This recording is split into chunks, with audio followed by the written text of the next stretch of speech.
FM. The night comes alive.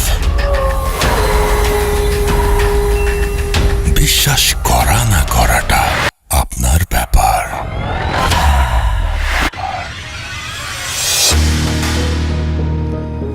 Welcome back. শুনছেন সবসময় radio ফুডতের FM. আমি রাসেল আছি সাথে, এবং আমাদের সাথে আছেন আমাদের আজকের অতিথিরা। আপনাদের সবাইকে স্বাগত জানাচ্ছি ভূত এফএমে। ঠিক 1 মিনিট আগেই আমরা একটু আগেই ঢুকে পড়েছি আজকে, এবং আজকে ঈদের পরে আমাদের ফার্স্ট শো। এবং আমরা জানি যে ঈদের সময় আমরা সবাই বিভিন্ন জায়গায় ব্যস্ততার কারণে আমরা আমাদের স্পেশালি ব্যস্ততা বলবো না এটাকে, ওই সময় আমরা ফ্রি থাকি এবং ওই সময়টায় আমরা পরিবারের সাথে ঈদের ছুটি কাটাতে চাই। সেই জন্য আমাদের লাস্ট যে এপিসোডটা, সেই এপিসোডটা কিন্তু আমরা করতে পারিনি আমাদের গেস্টদেরকে নিয়ে এসে। এবং আমরা কোনো স্পেশাল যে স্পেশাল কিছু প্রোগ্রাম ছিল আমাদের ঈদের, সেগুলো আমরা আপনাদের জন্য আমরা প্রচার করেছিলাম, এবং সেখানে আমাদের ভূত এফএম ছিল না। এবং যেটা হয় যে প্রতিবারই স্পেশাল এপিসোড করি পুরোনো এপিসোডগুলো দিয়ে, সেরকম কোনো কিছু আমরা করিনি। তবে আপনারা যদি চান তাহলে নেক্সট ঈদে ডেফিনেটলি আমরা সেটা করতে পারি। তো যাই হোক, আমি শুরুতে জানিয়ে দিই কীভাবে আপনাদের সবাইকে আবারও ঈদ মোবারক। ঈদের যদিও ছুটি শেষ হয়ে গেছে, এবং আমার মনে হয় যে ঢাকাতে তারপরেও এই কয়টা দিন খুব একটা জ্যাম ছিল না, লাস্ট 2 দিন ছাড়া। এবং রবিবার থেকে হয়তো আসল যে ঢাকার চেহারা, সেই চেহারাটা আমরা দেখতে পারবো। অ্যান্ড আমার মনে হয় যে আপনারা অনেকেই আজকেও ঢাকার বাইরে থেকে ফিরছেন। অনেকে যারা আছেন যে হয়তো ঢাকার বাইরে গিয়েছিলেন ফ্যামিলিকে রেখে চলে এসেছিলেন, তারা আবার নিয়ে আসতে যাচ্ছেন আজকে, বা নিয়ে এসে ফিরছেন, এরকম একটা অবস্থা। তো যারা যেখানে আছেন সবাইকে স্বাগত জানাচ্ছি ভূত এফএমে। ঘড়িতে সময় রাত 12টা হয়ে গেল, এবং আপনাকে জানিয়ে দিই যে কীভাবে আমাদের সাথে আপনারা কমিউনিকেট করবেন। আমাদের যদি আপনারা লিখতে চান ফেসবুকে, তাহলে চলে যান আমাদের ফেসবুক পেজ, দুটো পেজে www.facebook.com/radio.furti and www.facebook.com/bhutfm.রাসেল, এই দুটো অ্যাড্রেসে। এবং সেই সাথে আপনি টুইটারের পেজও ভিজিট করতে পারেন, Russell_ভূত_FM, এখানে যে আপনি পেয়ে যাবেন। এবং আমাদেরকে যদি আপনারা ইমেইল পাঠাতে চান, তাহলে আমাদের ইমেল অ্যাড্রেস হচ্ছে bhutfm@radiofurti.fm, which is bhwtfm@radiofurti.fm। আপনার নাম, ঠিকানা এবং ফোন নাম্বার সহ আপনার জীবনে ঘটে যাওয়া সেরা ঘটনা লিখে পাঠাতে পারেন আমাকে। ঘটনার শুরুতে অবশ্যই উল্লেখ করতে হবে যে ঘটনাটি আপনি স্টুডিওতে এসে শেয়ার করতে চান, নাকি আপনি চান আপনার ঘটনা আমরা পড়ে শোনাই। যারা দেশের বাইরে রয়েছেন তারা সরাসরি অডিও ক্লিপ পাঠিয়ে দিতে পারেন, বা লিখেও পাঠাতে পারেন ঘটনাটি। তো যাই হোক, আজকে শুরু করতে চাই। আমাদের আজকের এই এপিসোডটাকে আমি বলতে পারি যে আফনান ভাই স্পেশাল একটা এপিসোড। অনেকদিন পরে তিনি ঈদের পরে তিনি এসছেন, ঈদের আগে একবার এসেছিলেন এবং ঈদের পরে তিনি এসছেন, এবং তার কাছ থেকে আজকে যত বেশি ঘটনা শোনা যায় আমরা শুনবো। আমাদের দুজন অতিথি আজকে ঢাকার বাইরে থেকে আসতে পারেনি। একজন একটা অ্যাক্সিডেন্টের কারণে তিনি রংপুর থেকে আসতে পারেনি, আরেকজন ময়মনসিংহ থেকে আসতে পারেনি। তাদের দুজনকে ছাড়াই আমরা আজকে আমাদের ভূত এফএম শুরু করছি। তো যাই হোক, শুরুতে আমরা যেটা করব সেটা হচ্ছে আমাদের আজকে যে প্রথম ঘটনা, সেই ঘটনাটি আপনাদের পড়ে শোনাবো। আশা করছি যে এটা বলবো ইনশাল্লাহ। তো রাসেল ভাই, ফার্স্ট যেটা শুরু করব সেটা আমি আমাদের রাজবাড়িরই ঘটনা, সেটা দিয়ে শুরু করব। সরি, রাজবাড়ির ঘটনা না, এটা ঘটেছিল হচ্ছে কুষ্টিয়াতে। কুষ্টিয়ার ঘটনা দিয়ে শুরু করব, রাজবাড়িটা পরে বলছি। যে ঘটনাটি যিনি শেয়ার করেছেন, ওনার নাম আবু বকর। উনি এর আগেও বেশ কয়েকটা ঘটনা পাঠিয়েছিলেন, আর রাজবাড়ির আমাদের যে ভৌতিস টিম আছে, বিশেষ করে সজীব, ও কষ্ট করে ঘটনাগুলো কালেক্ট করেছে আর কি। তো আবু বকর ভাইয়ের ওই ঘটনাটা আজকে প্রথম বলছি আর কি। তো এই ঘটনাটি যার সাথে ঘটেছিল সেটা আবু বকর ভাইয়েরই দাদির সঙ্গে।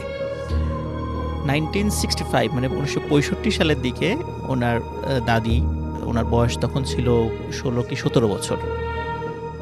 তো তখন ওনার বিয়ে হয় নাই। উনি তখন রাত্রে ওনার মায়ের সঙ্গে ঘুমাতেন। ওনার বাবা মারা গিয়েছিলেন আগেই, ওনার মায়ের সঙ্গে ঘুমাতেন। তো ওনার বর্ণনা অনুযায়ী, ওনার দাদির বর্ণনা অনুযায়ী, গভীর রাত্রে উনি হঠাৎ স্বপ্ন দেখছিলেন যে আমরা অনেক সময় যে রাসেল ভাই বোবা ভূতের কথা বলি, যে আমরা ঠিক বুঝতে পারছি যে আমি শুয়ে আছি কিন্তু আমি হাত পা নাড়াতে পারছি না, এরকম একটা বিষয় ঘটে আর কি। তো ওনার বর্ণনা অনুযায়ী উনি হঠাৎ করে ফিল করছেন উনি শুয়ে আছেন, কিন্তু ওনার উপরে, বাসার উপরে যেই ছাদ বা টিনের যে চালটা আছে, দেখছেন যে সেটা নাই, সম্পূর্ণ শূন্য, শূন্য, উপরে আকাশ দেখা যাচ্ছে। এবং সেখান দিয়ে দেখছেন শূন্যের উপর দিয়ে শাড়ি পরা, বড় বড় চুলওয়ালা, খুব কালো কুচকুচে বিভৎস চেহারার একটা মহিলা হেঁটে যাচ্ছে শূন্যের উপর দিয়ে। ওটা দেখার পরে উনি স্বপ্নেই মানে বলছেন যে কি বিভৎস চেহারা এই মহিলাটার। এই কথাটা বলার পরে ওই মহিলা সেটা শুনে ফেলেছে এবং সে ওই স্বপ্নে যেটা করে সেটা হলো ওই মহিলাটা, যে বিভৎস চেহারার মহিলাটা, সেটা আস্তে আস্তে নিচে নেমে এসে ওই আবু বকর ভাইয়ের ওই দাদির গলা চেপে ধরে আচ্ছা, এবং ওনার দাদি ছটফট করতে থাকে। এখন রাসেল ভাই এটা কিন্তু হচ্ছে কিন্তু টোটালটাই স্বপ্নের মধ্যে। জি। তো ছটফট করছে, কিন্তু পাশে ওনার মা তো ঘুমিয়েছিলেন। ওনার মা ঘুম থেকে উঠে দেখে যে তার মেয়ে ছটফট করছে। জি। তখন উনি যেটা দেখেন সেটা হলো যে ওনার মেয়ে মানে আবু বকর ভাইয়ের দাদি, যে উনি নিজেই নিজের 2 হাত দিয়ে নিজের গলাটা চেপে ধরেছে এবং নিজেই নিজের গলাটা চাপ দিয়ে মানে আত্মহত্যার চেষ্টা করছে। তখন উনি তাড়াতাড়ি চিৎকার চেঁচামেচি করতে থাকেন, মানে ওনার মা, আশেপাশ থেকে লোক চলে আসে, সবাই পানি ছিটা দেয় এবং অনেক চেষ্টা করে 2 হাত গলার থেকে ছাড়ায়। জিজ্ঞেস করে কি হয়েছে, তখন বলে যে আমি তো এইরকম স্বপ্নে দেখেছি। তো সবাই বলে এটা তো কোনো ব্যাপার না, এটা তো বোবা ভূতের মানে বোবা ভূত বা বোবা চিন ধরে, এরকম তো হওয়ার হামেশাই ঘটে, এটা তেমন কিছু না। এটা বলে সবাই মোটামুটি বিষয়টা খুব স্বাভাবিকভাবেই নেয় আর কি, কেউ এটা অস্বাভাবিকভাবে নেয়নি। জি। এরপর থেকে রাসেল ভাই ঘটনাটার সূত্রপাত হয়। সেটা হলো যে এর পরের দিন থেকেই মানে আবু বকর ভাইয়ের দাদির ক্ষুধাটা অস্বাভাবিক রকমের বেড়ে যায়। উনি স্বাভাবিকভাবে যে খাবারগুলো খেতেন এর থেকেও অনেক বেশি খাবার খাচ্ছিলেন। আচ্ছা। এখন সবাই চিন্তা করেছে যে হয়তো বা কোনো কারণে বেশি খাচ্ছে, কিন্তু এত পরিমাণ অস্বাভাবিক বেশি খাচ্ছিলেন। দেখা যাচ্ছে ওনার বাড়ি তো মানে জয়েন্ট ফ্যামিলি ছিল, 15-16 জনের খাবার রান্না করা হতো। দেখা যাচ্ছে 15-16 জনের খাবার উনি একাই খেয়ে ফেলছেন। এইটা কিন্তু যেহেতু গ্রামের মানুষদের মধ্যে তো কিছু ওনারা বিশেষ করে জিন টিন এই বিষয়গুলো একটু মানে বেশি বিশ্বাস করেন। তখন আশেপাশের লোকজন বলল যে এটা তো স্বাভাবিক মনে হচ্ছে না, আপনি মানে ওনার আবু বকর ভাইয়ের দাদির যে বাবা তাকে বললো যে আপনি ওকে ভালো একটা হুজুর দেখান। জি। হুজুর দেখালো, সে বললো তেমন কিছু না, এমনি ঝাড়ফুঁক করে দিলাম ঠিক হয়ে যাবে। প্রথম কয়েকদিন ঝাড়ফুঁকে মোটামুটি স্বাভাবিক ছিল। এরপরে অবস্থা আরও শোচনীয় হয়। আগে তো রাসেল ভাই রান্না করা খাবার খেত, এরপরে যেটা হয় সেটা হচ্ছে যে ওনাদের মানে সাধারণত গেরস্থ বাড়িতে কিন্তু মানে হাঁস মুরগি কবুতর গরু ছাগলের পাশাপাশি কিন্তু এগুলোও পালা হয়। তখন ওনার দাদি সবার সামনে যেটা করতেন সেটা হলো দেখা যাচ্ছে মুরগি দৌড়ে যাচ্ছে, উনি খপ করে মুরগিটাকে ধরে ফেলতেন, ধরে সবার সামনেই ওই মুরগিটাকে কাঁচা খাওয়া শুরু করতেন। তখন এই দৃশ্য দেখে আসলে সবাই ভয় পেয়ে যান যে না আসলেই ওনার সাথে মানে অন্য রকমের কিছু আছে, এটা সাধারণ কোনো বিষয় হচ্ছে না, এটা আস্তে আস্তে খারাপ দিকে যাচ্ছে। তখন বেশ পার্শ্ববর্তী উপজেলার একজন খুব নামকরা একজন হুজুরের শরণাপন্ন হন। তো উনি এসে বলেন যে ঠিক আছে, আমি একটা কাজ করছি, আমি এই বাড়িটাকে বন্ধ দিয়ে দিচ্ছি। সাধারণত আমরা ওই যে অনেক সময় দেখি যে বাড়ি বন্ধের বিভিন্ন রিচুয়ালগুলো করা হয়, বিভিন্ন প্রক্রিয়াগুলো করে বাড়ি বন্ধ করা হয়। তখন বলে যে এখানে তো ওই কিছু দুষ্টু জিনের উপদ্রব আছে, বাড়িটা বন্ধ করে দিলে এরা আসতে পারবে না। তখন বাড়ির বন্ধর যেই প্রক্রিয়াটা ছিল রাসেল ভাই, এটা হয়তো বা অনেকেই জেনে থাকবেন, সেটা হচ্ছে যে বড় বড় 4টি পেরেক বাড়ির চারদিকে গাড়া হবে, পুঁতে ফেলা হবে এবং ওই সময় আজান দেয়া হবে।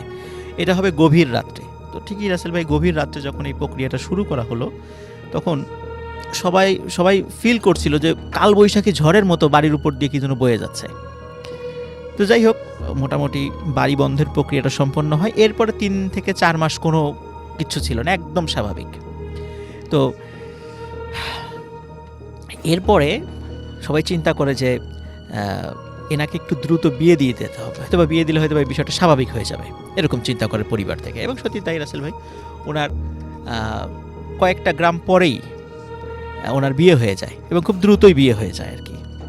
তো বিয়ে হয়ে যাওয়ার পরে ওই ফ্যামিলির লোকজন আবার এই বিষয়গুলো জানতেন না, যে এই বিষয়গুলো যে ওনার সাথে ঘটেছে এগুলো জানতেন না, এই বিষয়টা আসলে তারা গোপন করেন।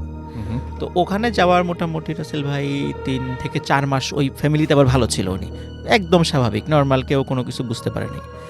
এরপর থেকে ওই ফ্যামিলিতে কিছু ঘটনা ঘটা শুরু হয়। যেমন তো আবু বকর ভাইয়ের দাদি যখন বিয়ে হয়ে যায়, তো ওনার দাদা যখন পাশে দেখা যাচ্ছে যে শুয়ে আছেন, হঠাৎ করে দাদা ফিল করছেন যে তার স্ত্রী পাশে নাই। আচ্ছা। কিন্তু ঘরের দরজা তো বন্ধ, তাহলে কোথায় গেল? তখন উনি সবাইকে ডেকে তোলেন যে কোথায় গেল, ঘরের দরজা বন্ধ, কোথাও খুঁজে পাওয়া যায় না। আচ্ছা। তখন সবাই হারিকেন নিয়ে, ওই সময় হ্যাচাক বাতিও ছিল, তখন এরকম হ্যাচাক বাতি নিয়ে সবাই খুঁজতে বের হলো। ওই ওনাদের বাড়ি থেকে প্রায় আধা কিলোমিটার দূরে ফেলুর বাঁশবাগান নামে একটা বাঁশবাগান আছে। খুব মানে দিনের বেলা ওই বাঁশবাগানের লোকজন যেতে ভয় পায়, রাতের বেলা তো প্রশ্নই আসে না। খুঁজতে খুঁজতে শেষ পর্যন্ত ওই ফেলুর বাঁশবাগানে গিয়ে ওই আবু বকর ভাই দাদিকে অচেতন অবস্থায় পাওয়া যায়। সেখান থেকে তাকে তুলে নিয়ে আসা হয়, কিন্তু উনি কিছুই বলতে পারেন না। উনি বলেন যে আমি তো ঘুমাচ্ছিলাম, তারপরে কি হয়েছে আমি কিছুই জানি না। এইভাবে রাসেল ভাই প্রায়শই উনি হঠাৎ করে রাতের বেলা ঘর থেকে উধাও হয়ে যেতেন। আচ্ছা। এবং ওনাকে বিভিন্ন জায়গায় মানে এমন এমন ওই গ্রামের এমন এমন সমস্ত ভয়ঙ্কর জায়গা যেখানে দিনের বেলার লোকজন হাঁটাহাঁটি কম করে, দেখা যেত কখনো বাঁশবাগানে, কখনো বট গাছের নিচে, এরকম নদীর পাড়ে, এরকম জায়গাগুলোতে তাকে পাওয়া যেত। এর ভিতরে রাসেল ভাই কী হয়, মাঝখানে 2 দিন ওনার কোনো খবরই ছিল না। 2 দিন অনেক খোঁজাখুঁজি করেছে, কোথাও খবর মানে হয় না। হঠাৎ 2 দিন পরে রাতের বেলা জি। বাড়িতে মানে রাতের বেলা উঠানে ভয়ঙ্কর শব্দ, সবাই বের হয়ে যায়, দেখে ওনার দাদি পড়ে আছে অচেতন অবস্থায়। পরে সেখান থেকে তাকে নিয়ে আসা হবে এবং উনি এটা জানেন না 2 দিন উনি কোথায় ছিলেন। এখন রাসেল ভাই এই যে সমস্যাটা হচ্ছিল, এখন এটা তো সমাধান করা প্রয়োজন, যে এরকম তো চলতে দেওয়া যায় না। তখন উনি ওনার হাজব্যান্ড অনেক তান্ত্রিক দেখান, কবিরাজ দেখান, ভালো ভালো আলেমদের শরণাপন্ন হন, কিন্তু কিছুতেই হয়তো 2-1 দিন ভালো থাকে, তারপর আবার যা তাই মানে একই রকমের সমস্যা হচ্ছিল। এবং তারপর ডাক্তারও দেখান, ডাক্তার ওনার বডি চেক আপ করে বলেন যে আপনার স্ত্রী বেশি দিন বাঁচবে না, খুব তাড়াতাড়ি মারা যাবে, বড় জোর 2 মাস। আচ্ছা। তো এটা করে ওই আবু বকর ভাইয়ের দাদা খুব মানে মুষড়ে পড়েন এই ব্যাপারটা শুনে। তখন উনি একজন ভালো ইমাম সাহেবের একজন খবর পান, তার কাছে যান। কিন্তু ওই ইমাম সাহেব বললেন যে আসলে এই রোগীর ট্রিটমেন্ট আমি করতে পারবো না। তো উনি আর একজন মাগুরা জেলার মানে মাগুরা যে জেলা, এই বাস স্ট্যান্ড থেকে 5 কিলোমিটার পূর্বে একটি কবরস্থান আছে। তো ওই কবরস্থানের পাশে একটা মসজিদ আছে, ওই মসজিদের একজন ইমাম সাহেবের ঠিকানা দেন, যে ওইখানে যান, হয়তোবা উনি এই ট্রিটমেন্টটা করতে পারবেন। তো ওনারা সত্যি সেখানে যান। তো ইমাম সাহেবকে দেখে আসলে খুবই অবাক হন ওনারা। ইমাম সাহেবের বয়স মানে 20 বছরেরও কম, একদম ইয়াং একটা তরুণ বয়সের একটা ইমাম সাহেব। এখন ওনারা বলছেন যে এত বড় বড় তান্ত্রিক কবিরাজ দিয়ে কোনো কাজ হলো না, এই বাচ্চা একটা ছেলে, এর দিয়ে কি কাজ হবে? ওনারা খুবই মানে হতাশ হয়ে যান। তারপরও বলেন যে এই সমস্যা, কিন্তু ওই বাচ্চা যে ইমাম সাহেব উনি এটা রাজি হন না কাজটা করতে, বলে যে না, এই কাজটা আমি আসলে করতে পারবো না, আপনারা চলে যান, এটা আমি করব না। আচ্ছা। কেন অত ব্যাখ্যা টেখ্যা দেন নাই। তো ওনারা ফিরে যান, আর ওনারা অতটা গুরুত্ব দেন নাই যে আসলে ভূত FM. The night comes alive.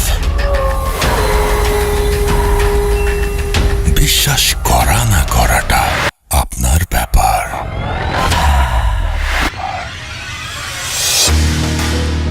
একদমই তাই, বিশ্বাস করা বা না করাটা আপনার ব্যাপারে। You are listening to radio ফুরতের FM। ঘড়িতে সময় রাত 12:27। আমি রাসেল আছি, সাথে চলছে ভূত FM, এবং আমাদের আরও একজন নতুন অতিথি আমাদের সাথে আছেন।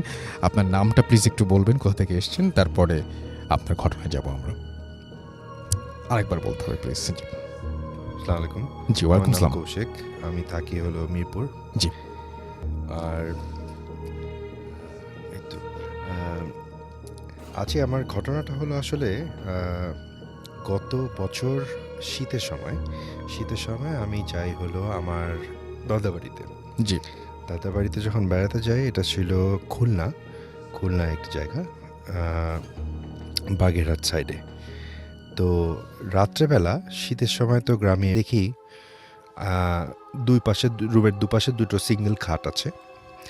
এক সাইডে খাটে একজন শুয়ে আছে এবং পা থেকে মাথা পর্যন্ত চাদর দিয়ে ঢাকা। তো আমার তখন মনে হলো ঠিক আছে, আমার ছোট চাচা আমরা ঘুমানোর আগে দেখেছিলাম সে ওখানে ছিল ওই ঘরে, ফোন নিয়ে ফেসবুকিং বা কিছু একটা করছিল। তো আমার মনে গেছে চাচা হয়তো এখানেই নিচে যাওয়ার কথা, কিন্তু সে যায়নি, ওইখানেই ঘুমিয়ে পড়েছে। তো ঠিক আছে, তো আমি রুমে ফেরত আসলাম যে না, ওরকম কেউ তো আমি দেখলাম না, এবং সম্ভবত ওই রুমে তো চাচা ঘুমানো, ওখানে তো কেউ ঢুকেনি।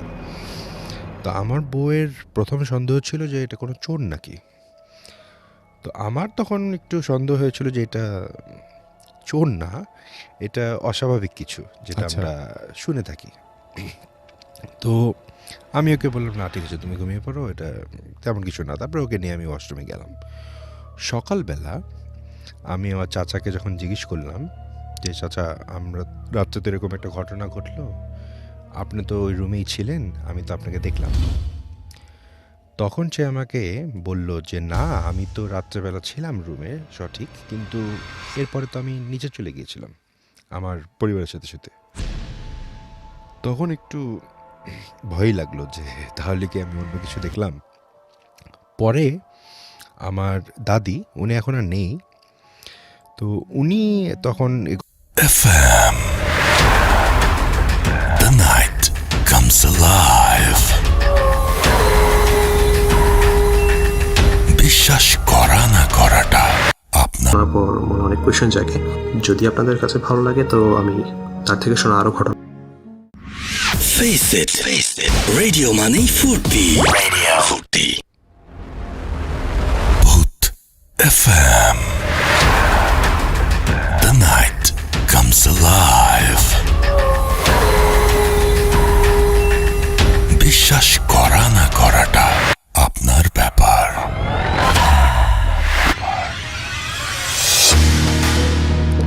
ঠিক তাই, বিশ্বাস করা বা না করাটা কমপ্লিটলি আপনার ব্যাপার। ইউর লিসেন টু রেডিও ফুটের এফএম, চলছে ভূত এফএম এবং আমি রাসেল আছি সাথে। ঘড়িতে সময় রাত 12:48। আর আমি দেখতে পাচ্ছি যে অনেকেই আমাদের লিখছেন ফেসবুকে, যারা লিখছেন তারা আরও লিখুন। আমি টুইটারটা একটু কয়েকজন আছেন, আমি একটু পড়ে ফেলি।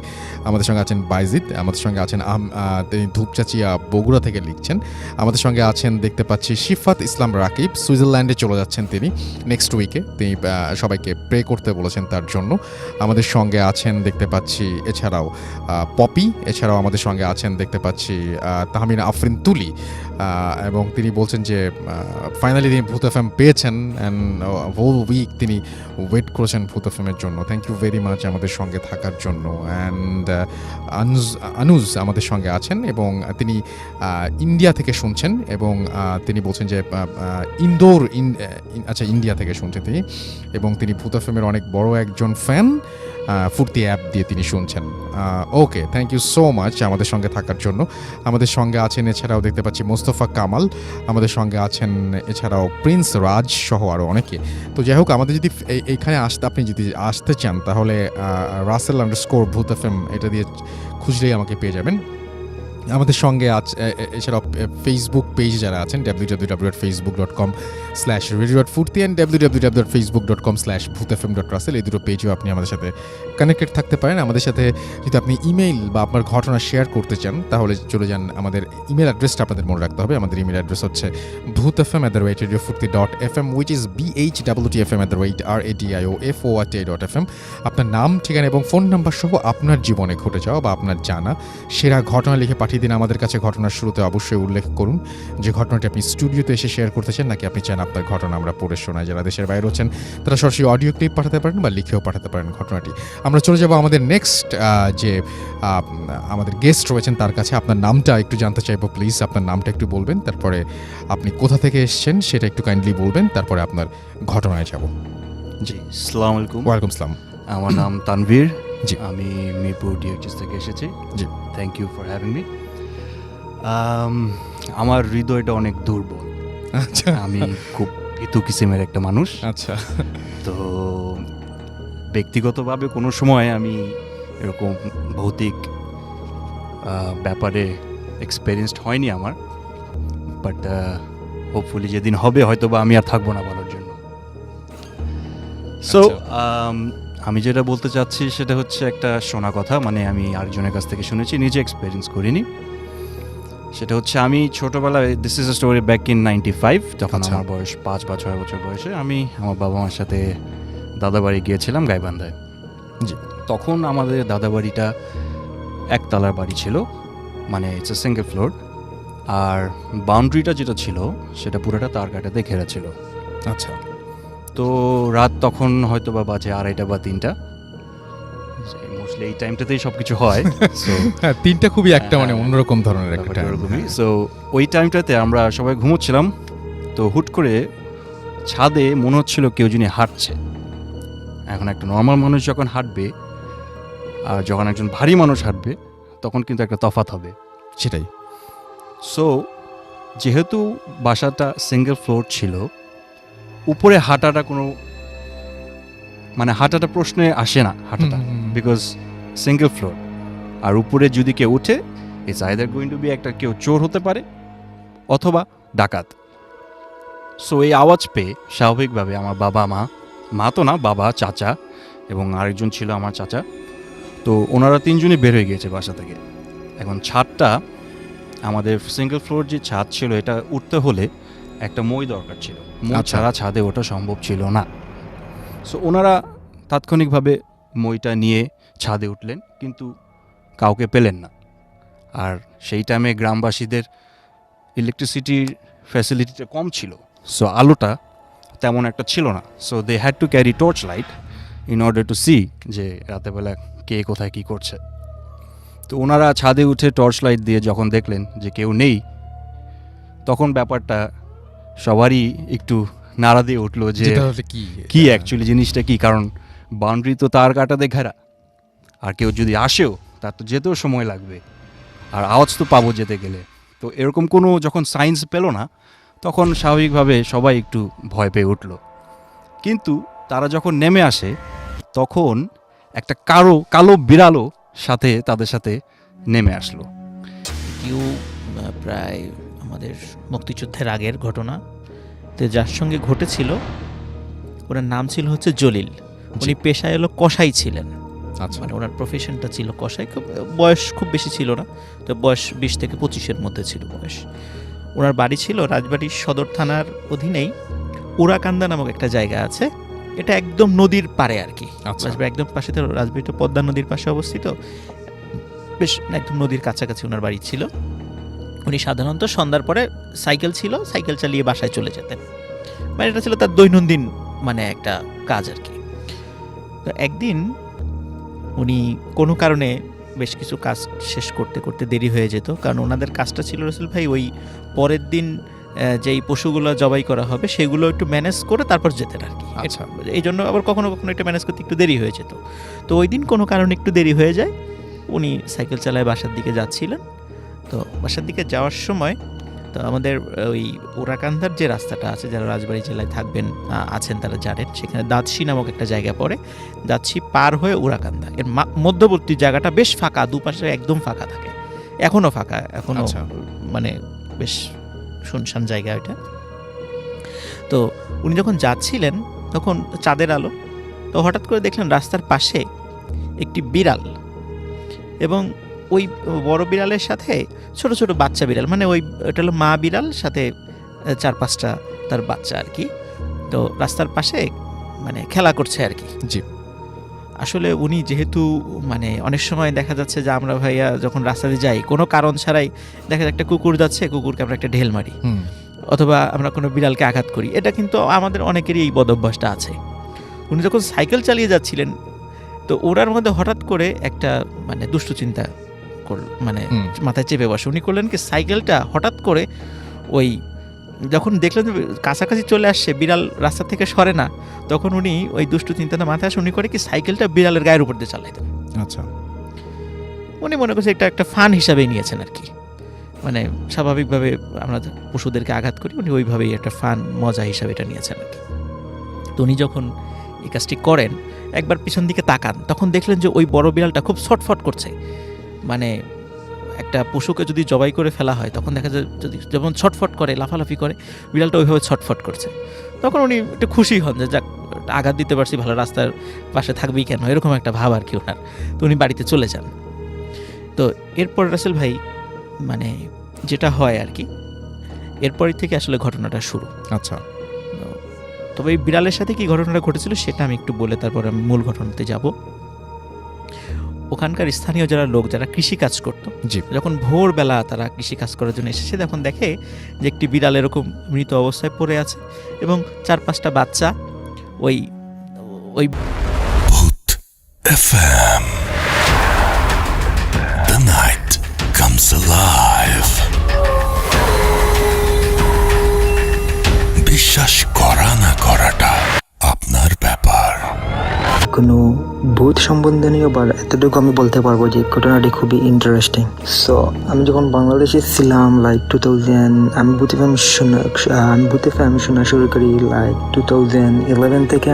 সো আমি এমন একটি এপিসোড মিস হতো না, সবসময় শুনতাম। এক কথায় আমি খুব বড় ফ্যান হয়ে গেছিলাম ভূতে ফ্যামের। সো এক্স্যাক্টলি আমি এই সালটি মনে হচ্ছে না আমার, মেবি 2012 অথবা 13-এর দিকে একটি এপিসোডে রাসেল ভাই আপনি বলেছিলেন যে, আপনি কি জোকস করে বলেছিলেন নাকি সত্যি বলেছিলেন জানি না, আপনি বলেছিলেন যে যদি তুমি ভূত দেখতে চাও তাহলে রাত্রে বাথরুমে গিয়ে তুমি তোমার লাইট অফ করে 1 মিনিট অথবা 3 মিনিট এই যে মিররের সামনে দাঁড়ানোর জন্য, তারপর কি হয় সেটা আপনাকে জানানোর জন্য।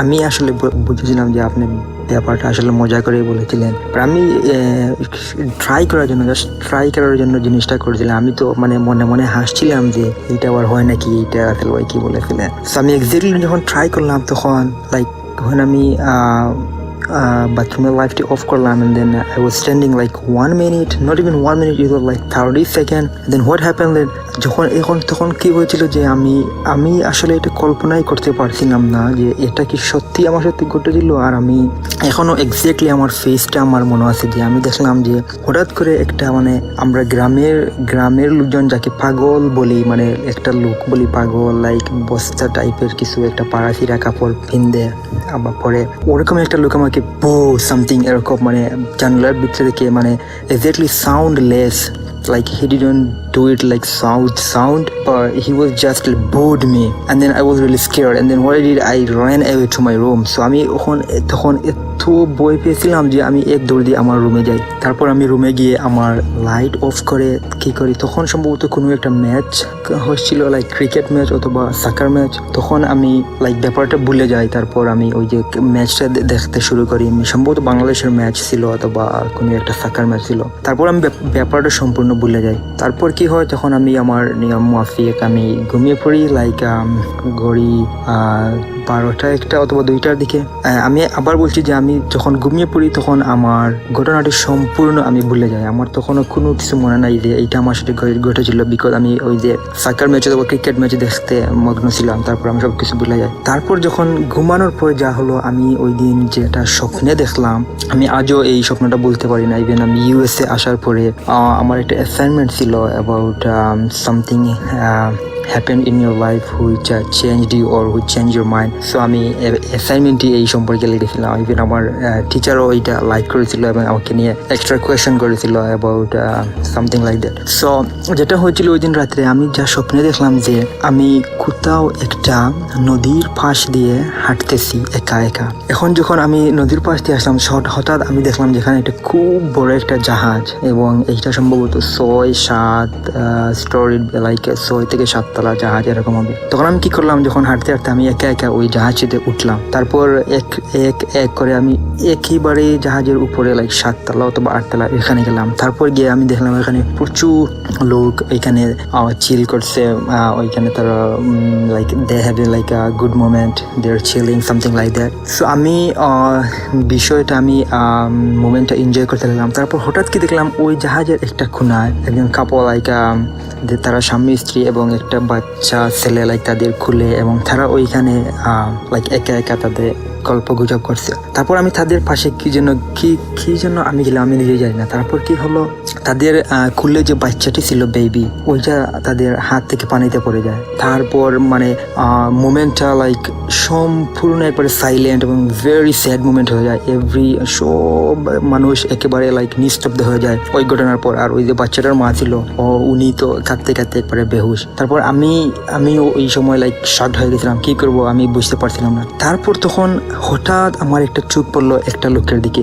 ওই যে সেম লোকটা আমি আয়নায় দেখেছিলাম, ওই লোকটাই ওইখানে লাইক ওইটা আমার দিকে তাকাচ্ছিল। আমি ওইটা দেখার পর মানে স্বপ্নের মধ্যে আমি খুব বেশি ভয় পাই। তারপর তাড়াতাড়ি আমি জাহাজ থেকে নেমে দৌড় দিই, এবং আমি দৌড় দিতে পিছনে আর মানে আমি পিছনে তাকানোর আর কোনো সাহসই পাচ্ছি না, আমি দৌড় দিতেছি। তারপর কি হচ্ছে রাসেল ভাই, অনেক দৌড়ানোর পর আমি যখন পিছনের দিকে তাকালাম, তখন দেখলাম যে লোকটা আর নেই। তারপর হঠাৎ আমি কি দেখলাম যে আমার সামনে একটা লাইক বাস, ছোট্ট একটা রাস্তা, আর ওইখানে একটা বাস আমার সামনে। তারপর আমি বাসটা পেতেই আমি বাসে উঠে গেলাম।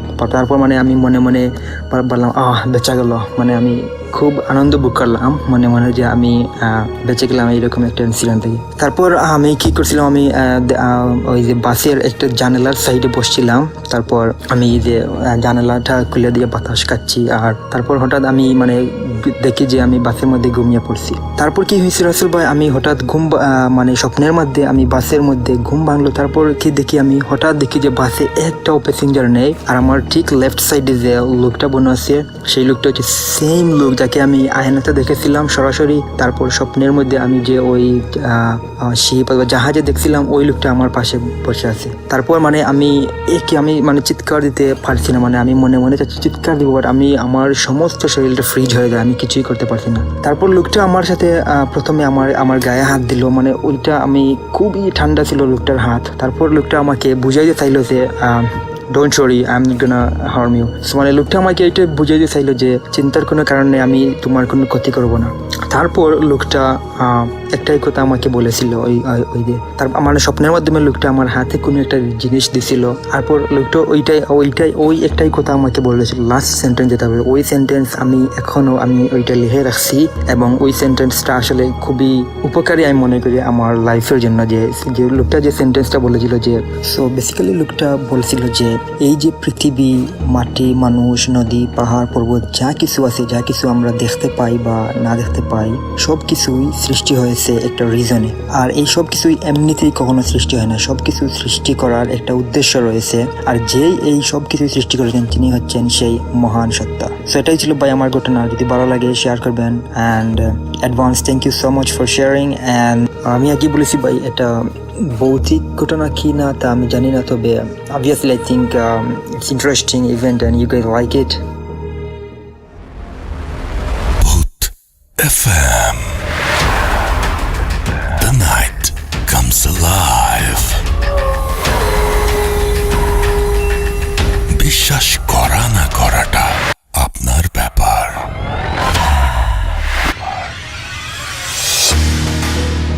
ওয়েলকাম ব্যাক, শুনছেন রেডিও ফুর্তের এফএম, আমি রাসেল আছি সাথে। এবং এই মুহূর্তে আরও একবার আপনাদের জানিয়ে দিচ্ছি যে এখন ঘড়িতে সময় রাত 1:31।